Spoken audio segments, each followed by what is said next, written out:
Hello everyone, and welcome to our last video on the appendicular skeleton, where we will be talking about the leg. This includes several bones of the leg, including the femur, the tibia, the fibula, and we'll also look at the foot. So let's start at the proximal end and work our way distal. So we'll start with the femur. For each bone, where relevant, we'll talk about all the different features of the bone that we'll study in this class, and then I'll go on to discuss, again, where relevant, whether or not it's right or left, and how you can identify that. So like I said, we'll start with the fibula.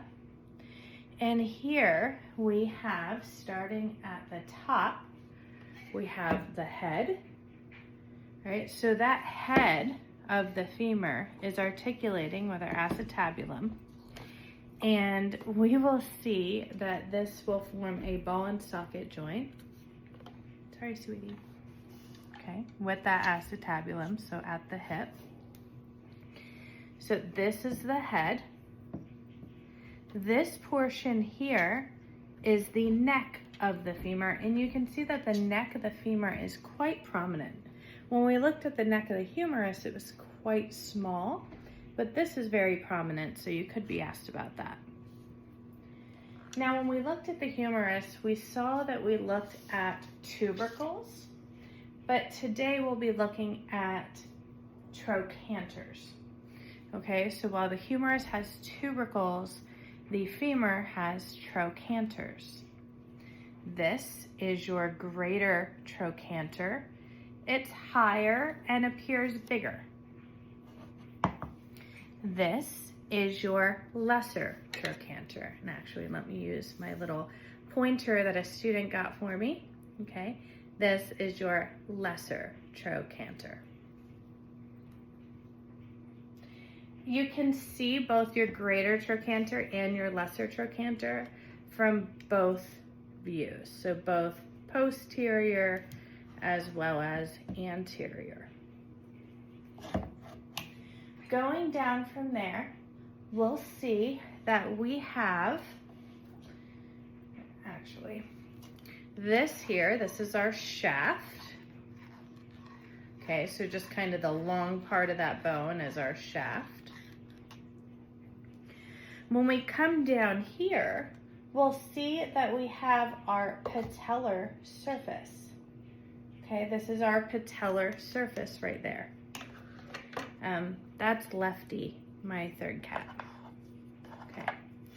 Now, if you look at this patellar surface, you'll see that the patella will articulate nicely right here. Okay, we'll come back to the patella in a moment. All right, so our patellar surface right here. Let me zoom in a little bit. There it is. Now, this part where the patellar surface is, it'll make sense that that's going to be, come on, sweetie. This is going to be anterior. Okay, so this is the front of the femur. Staying with this view, we can see that we have this little piece sticking off the side here, okay, this piece over here, and this is our medial epicondyle, the medial epicondyle. We've seen one of those before. On the other side, we have a lateral epicondyle. So how do I know that this is medial and that this is lateral? Well, because the head is over here, okay? And wherever the head is, that's gonna be the medial side, right? Because we need to articulate this at the hip, right? And it's not gonna do it that way, right? It's gonna do it like this. So that's gonna point toward the center of the body. So that's gonna be medial, which means this side is going to be medial.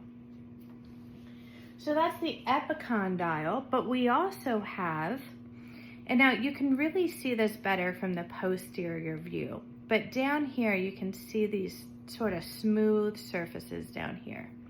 These are condyles. So here I have a medial condyle, and this is my lateral condyle. And like I said, I can see this better from the posterior view. Okay, so this is my medial condyle, this whole kind of smooth portion here. And this is my lateral condyle. And then finally, in between our two condyles, we have something called our intercondylar fossa. That makes sense because we said inter means between. So this is our intercondylar fossa. All right. Let's go ahead and actually let's talk for a moment. So we've said that the patellar surface will be on the anterior side. And we said that the head is going to be medial. So is this the left femur or is this the right femur? Well, the answer to that, it is the left femur. So we have the head is medial, pointing toward the center of the body, and our patellar surface is in the front. Okay, it's anterior, so that's our left. Let's talk about our patella. So we'll see when we look at our patella that we have a kind of smoother surface.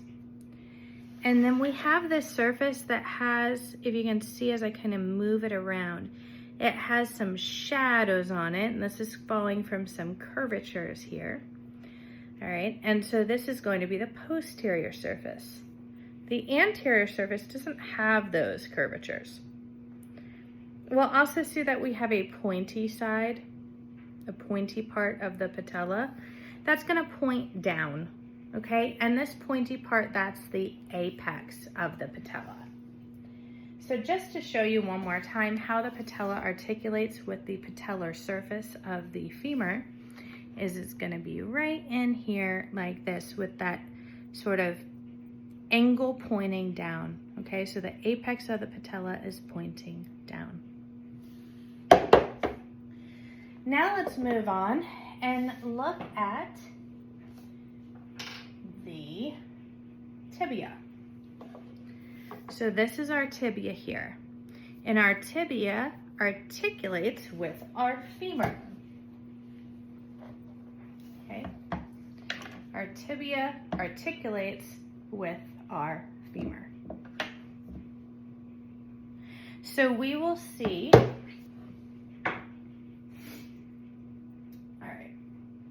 let's start at the top again and we'll work our way down.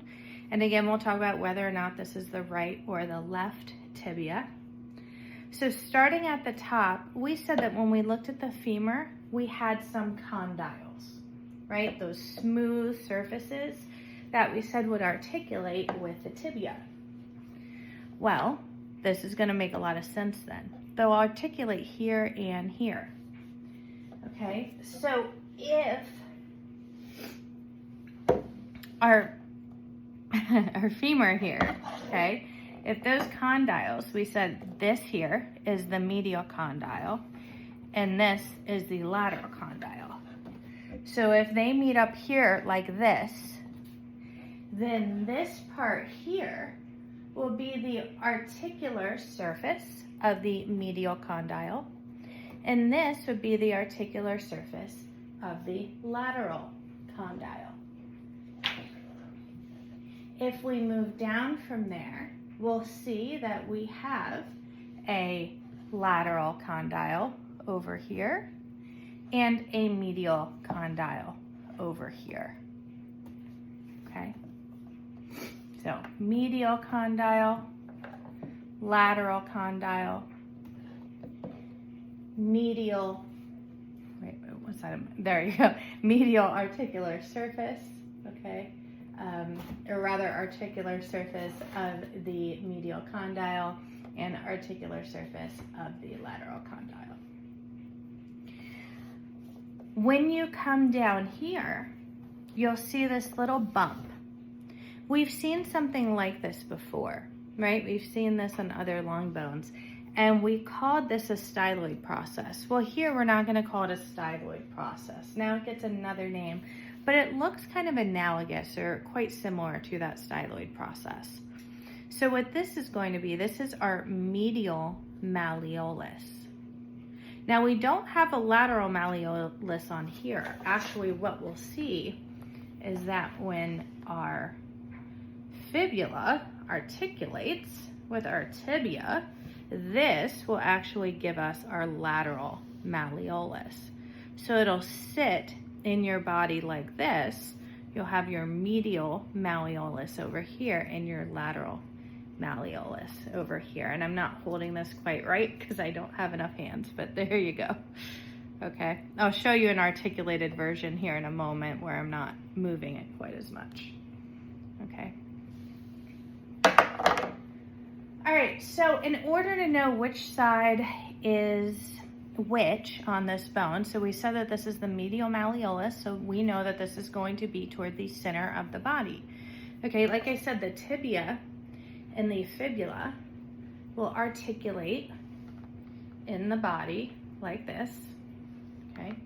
And so the fibula will always be on the lateral side and the tibia will always be medial. Okay, so this bone will always be on the inside and this one will always be on the outside. Notice also the tibia is way bigger, okay? Kind of shaped like a T, okay? So it's way bigger and this is gonna be weight bearing. This one is not. This is not a very strong bone, okay? It's gonna be mainly for muscle attachment.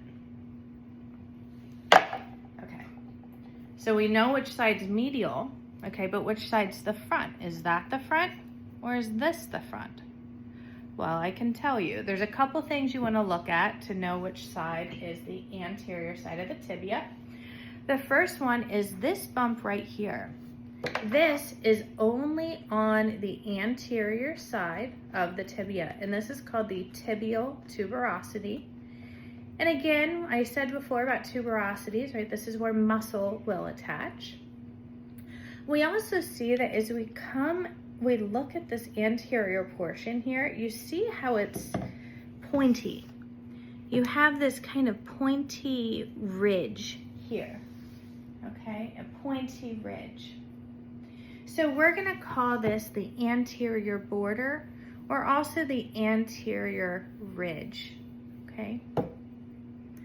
Anterior border, anterior ridge.